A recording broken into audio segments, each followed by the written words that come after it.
Defcon. Had this game for years, so long in fact I forgot how to start it, had to ask someone in the chat. Excellent way to begin. Defcon. Defcon 5. The lowest state of readiness, of course on the defense readiness condition. Defcon also when you pretend to be deaf so that people give you money. But what I like about Defcon, it reminds me of chess in that you've got a set number of pieces at the beginning. There's none of this resource mining and building up units and factories and barracks and all of that stuff. You get time, you put down your radar, you put down your airports, you place down your missile silos, you build your naval fleets, you deploy them. And that all happens in Defcon 5. That's the stage where everyone can look at the board.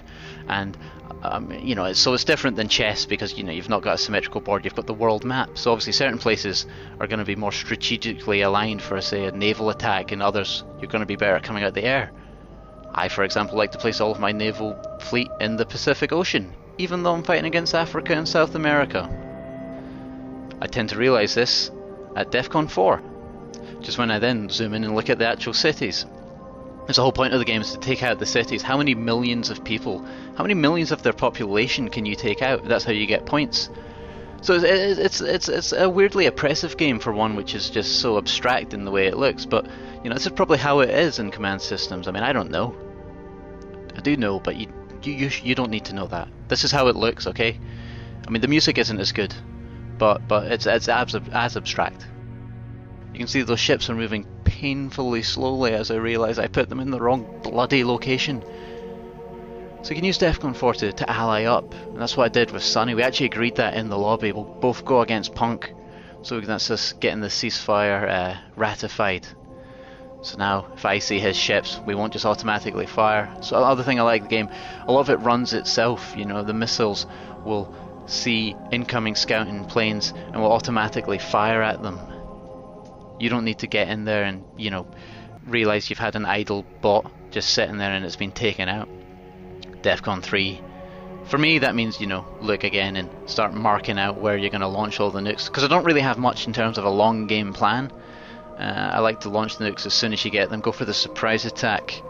That's what Cuba should have done.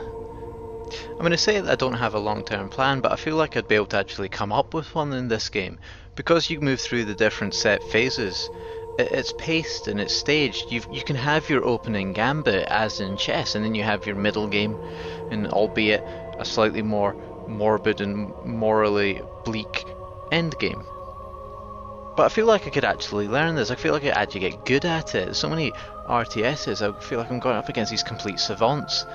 But there's something about the game's inevitability, that not just in its theme, but when you see a nuke coming towards you, or when you decide to pinprick the east coast of Africa with nukes, once you see those things coming, you take it out, or you get taken out. Which again, the nukes launch incredibly slowly. You'll hear them coming, you'll hear this launch detected, you go, oh crap, where's that coming from? And you realise that you should have spent more time not drawing on the continents. But then those nukes eventually get there, and it's just a satisfying, silent obliteration. It is grim. I mean, I find this kind of abstract art almost more real than Call of Duty or Battlefield or any of those kind of, quote-unquote more realistic war games. I mean, it doesn't help that when you zoom right in to the cities, you hear people coughing in the background. You just hear the radiation sickness. One of those things you'll see in pixel art games a lot of the times. I mean, it's a very powerful way to get past the visuals, is to have a very strong sound score. And the score in Defcon is just completely tragic. It's an oppressive game. It's slow paced. I mean, this is here. I had nothing else that I could do except stab him in the back. Come on, I put the ships in the wrong place. What else was I supposed to do? Admittedly, I could probably have just not fired on him, but I needed the points, okay? It's like the movie, I love the smell of points in the morning. Oh, Sunny was in the lead for a brief moment, 82-71. But I slowly bring that back with a quite devastating launch again, solely on Africa.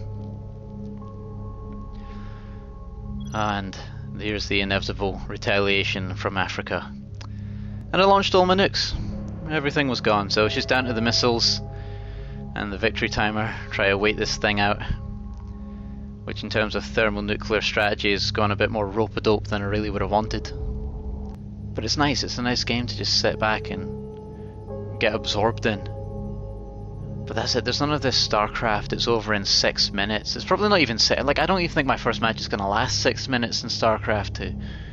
This lasted 40 minutes, and it was just, you know, it was a different kind of intense. I mean, if you've got a slow resting heart rate, you could totally enjoy this game. Anyway, I'll let you now observe the great tactical mind at work. And you can use the time to go get Defcon. Hit me up, Buddy Sideshow. I'll play you on Steam.